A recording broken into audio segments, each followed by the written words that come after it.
Seguindo então no material do livro, eu quero que vocês leiam o livro, é claro, né? Não é para ficar só olhando meus vídeos aqui. E aqui no livro vai ter outros exemplos de outras moléculas, né, e tudo mais. E o livro também pega exemplo de algumas moléculas, tá? E aqui, o livro dá aqui no Atkins tem dois exemplos. Tem essa molécula aqui de ácido sulfúrico, que está desenhada desse jeito aqui. E aqui embaixo tem uma molécula que na verdade é um sal. Na verdade, essa molécula aqui, a gente tem dois tipos de ligações químicas acontecendo. A gente tem aqui, toda essa molécula que vocês estão enxergando aqui nessa parte, ela na verdade ela é um cátion, tanto é que tem uma carga positiva lá. Toda essa molécula que vocês estão enxergando aqui, na verdade ela é um cátion. E aqui, toda essa molécula aqui que vocês estão enxergando, na verdade ela é um ânion. Então, teve uma hora que eu ensinei lá nas ligações químicas que as ligações iônicas acontecem quando átomos perdem elétron e viram cátion, e quando átomos ganham elétron e viram ânion. Tava certo. Só que uma coisa que eu não disse é que é possível uma molécula que está neutra, essa molécula perder um elétron. E se essa molécula perder um elétron, essa molécula vai virar um cátion. Então, por exemplo, aqui, isso quer dizer que essa molécula aqui, ela conseguiu ter uma carga positiva. Então, essa molécula aqui, ela é um cátion. E essa molécula está a mesma, essa daqui. E essa molécula aqui já foi o contrário. Ela conseguiu ter elétrons a mais na molécula. De modo que a molécula se transformou num ânion. E engraçado que aqui no livro, ele, por exemplo, na minha opinião, né, eu acho que se eu estivesse estudando aqui de forma organizada, eu ia chegar aqui e ia trancar. Porque aqui eu estou vendo que tem um monte de informação que ficou bem difícil. Principalmente para vocês, algum de vocês aí tem base bem fraca em química, se vocês estavam indo bem, muitos quando vão chegar aqui vão travar. E outra coisa que eu tenho uma opinião aqui em relação ao livro é que essa molécula aqui que está escrita de ácido sulfúrico, aqui tem essa ligação única aqui, ó. Eu acho que ela não está ajudando muita coisa, tá? Então o que eu vou fazer, pessoal? Eu vou explicar essa molécula aqui, vou explicar essa molécula aqui debaixo, mas também, não só isso, eu vou explicar como é que essa molécula se formou e como é que essas moléculas foram ficar desse jeito, certo? E aí vocês vão me dar razão. E ainda vou pegar o gancho dessa minha explicação para explicar uma outra coisa onde no livro do Atkins aqui ele não dá tanta ênfase assim. E isso tem uma diferença absurda, tá? Então vamos lá, vou começar com essa molécula aqui, tá? O ácido sulfúrico. Então vamos lá, eu vou ter que. O ruim é que eu tentei desenhar uma molécula aqui, é muito ruim. Então eu vou tentar fazer da melhor maneira possível, tá? Eu até tenho um software que desenha a molécula e tudo mais, só que se eu fizer por ele, vai. Depois, mais adiante, eu vou usar ele, depois vão me dar razão, que como vocês estão aprendendo agora, eu quero tentar iniciar as coisas primeiro do simples, né? Se eu vier, por exemplo, para esse aplicativo aqui, ó, aqui eu já consigo fazer, mas tem muita informação que vocês ainda não sabem. Então eu vou fazer o seguinte, eu vou começar do basicão, depois eu complico mais, tá? Então vamos lá. Vou tentar mostrar para vocês como é que é a molécula do ácido sulfúrico. Então a molécula de ácido sulfúrico, a fórmula estrutural dela é essa aqui. Eu não vou conseguir escrever o número logo abaixo, né? Vai ficar tosco aqui, mas na verdade esse 2 a gente tem que botar um pouco mais abaixo, né? Que nem acho que lá no livro deve estar ali, ó. Aqui, ó, a gente sempre escreve assim, ó, H2SO4, né? O 2 para baixo aqui e o 4 para baixo ali, né? Só que aqui, como eu vou fazer, aqui não vai dar para fazer, então eu vou ter que deixar escrito desse jeito tosco aqui, tá? Mas só para vocês verem que eu quero falar dessa molécula aqui, tá? Beleza. Então, como que é essa molécula? H2SO4. Ela é assim. Vamos pensar que essa molécula, então, primeiro, a gente tem dois átomos de hidrogênio, um átomo de enxofre e 4 átomos de oxigênio, todos eles ligados entre eles. Primeira dica é o seguinte, inclusive lá no Atkins ele tenta dar umas dicas para a gente imaginar qual que é o átomo central, porque vocês vão perceber que nessas moléculas a gente sempre tem um átomo central, que é o que faz mais ligações. Depois vocês vão ver que tem átomos que fazem um pouco menos de ligações e vocês vão ver que tem átomos que fazem às vezes uma ligação só na molécula. Então é quase como se fosse, como é que eu vou dizer? Nem sei como dizer, mas é isso. O átomo central ele faz ligações com vários átomos e outros fazem menos ligações. Então é por isso que a gente chama de o átomo que faz mais ligações ser o átomo central. No livro do Atkins ele tenta dar umas dicas, mas é meio. Eu tento dar a minha dica. A minha dica é: primeiro que a gente vai trabalhar com algumas moléculas que, bem dizer, são sempre as mesmas, né? Não vai ser um número muito grande de moléculas. E aqui só em a gente bater o olho, a gente já pode imaginar que o átomo central é o enxofre, até porque só tem um enxofre. No átomo central não seria um dos oxigênios, né? Então, aqui vocês já vão meio que bater o olho e imaginar que o átomo central é o enxofre. Então, a gente vai ter que ter uma molécula que tem enxofre e essa molécula tem 4 oxigênios, né? Ela tem um oxigênio, vai ter outro oxigênio, né? A gente tenta colocar então os oxigênios afastados do átomo central, né? Colocando os oxigênios afastados do átomo central. E os hidrogênios a gente deixa lá de canto, depois eu começo a falar dos hidrogênios, né? Mas a gente tem um hidrogênio e outro hidrogênio aqui. Vamos deixar eles de canto aqui. Primeira coisa que eu vou dar dica para vocês. Vamos lá, iniciando com a estrutura de Lewis. Aqui é bom vocês fazerem isso no começo, né? E o ideal é vocês pegarem e fazer isso aqui para o máximo de moléculas que conseguirem. Peguem umas moléculazinhas mais simples, os exemplos do livro. Peguem o livro aquele de ensino médio, nessa hora ele vai ajudar bastante vocês, porque lá tem mais exemplos de outras moléculas, né? E qual é a minha dica? Tá? Peguem o átomo central e escrevam quantos elétrons ele tem na camada de valência. No caso aqui o enxofre tem 6. 1, 2, 3, 4, 5. Ah, que saco.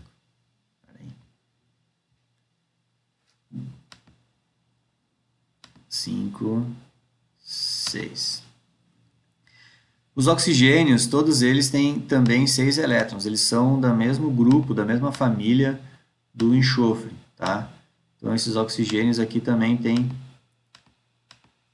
6 elétrons. Então todos esses aqui têm 6, tá?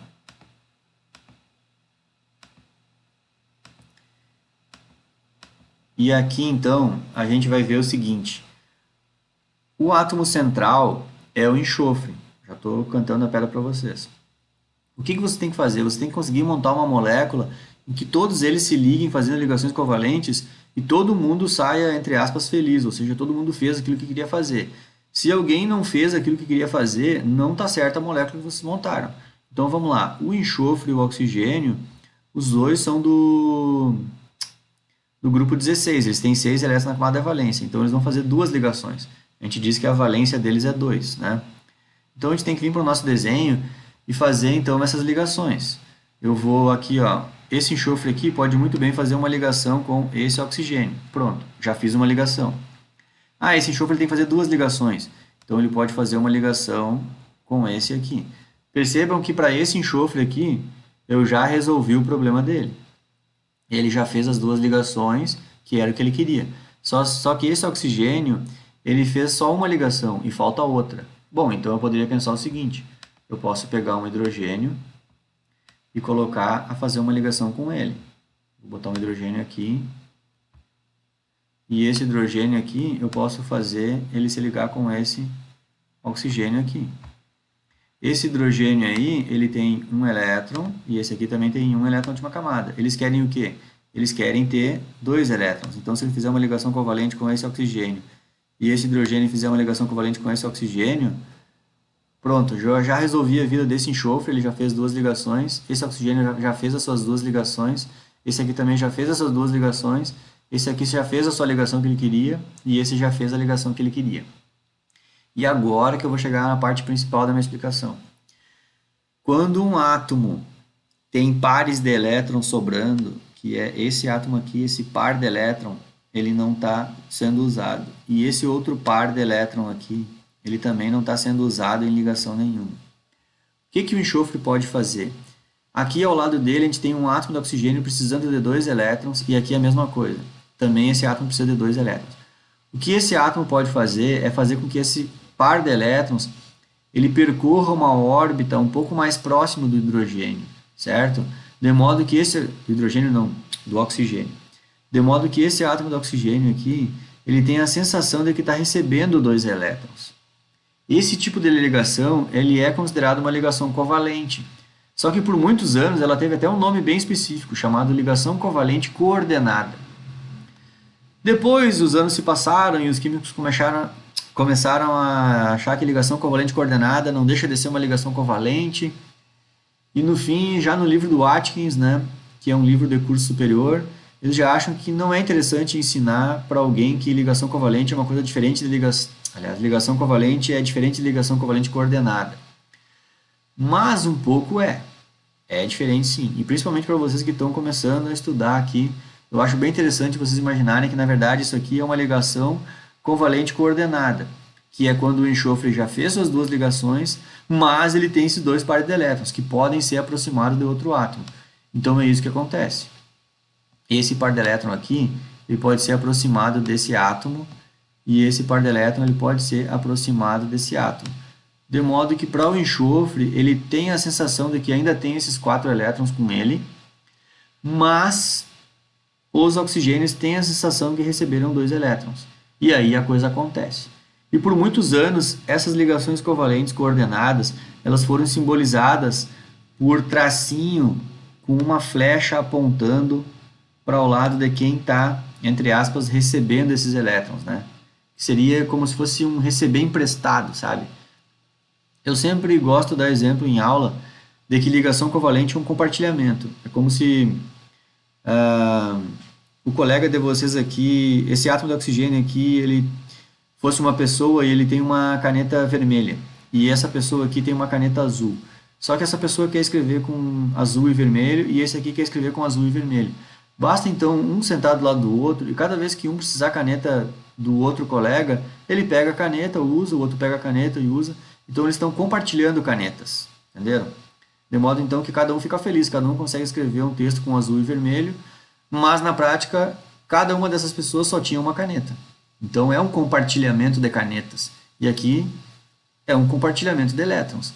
E essa situação seria uma pessoa que tem uma caneta azul e vermelha nela e ela não quer abrir mão dessas canetas.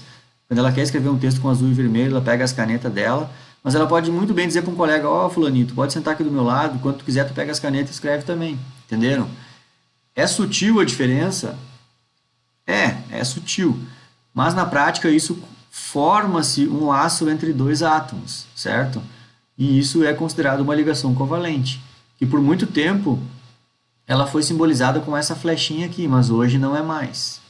Mas eu, até hoje, quando dou aula de química, eu ainda faço com que os meus alunos usem essa flechinha. Até porque eu estou dando aula de química e eu quero saber se as pessoas estão aprendendo isso. Portanto, não me custa eu forçar essas pessoas a usarem a flechinha, porque quando elas me entregarem uma prova, eu vou saber que elas entenderam que, aliás, eu vou saber que elas estão se referindo a uma ligação covalente coordenada. Mas eu sempre deixo bem claro que isso aqui é uma linguagem que não é mais usada, certo? Não é uma linguagem que seja usada, não se usa mais essa linguagem, certo? Só que como eu vou cobrar de vocês então que vocês usem essa flechinha aqui, sempre. Então quando eu pedir para vocês escreverem uma molécula de ácido sulfúrico lá nas minhas provas, eu quero que vocês desenhem um troço tipo isso aqui, beleza? Tá. Só que qual que é a linguagem usada para esse tipo de molécula aqui?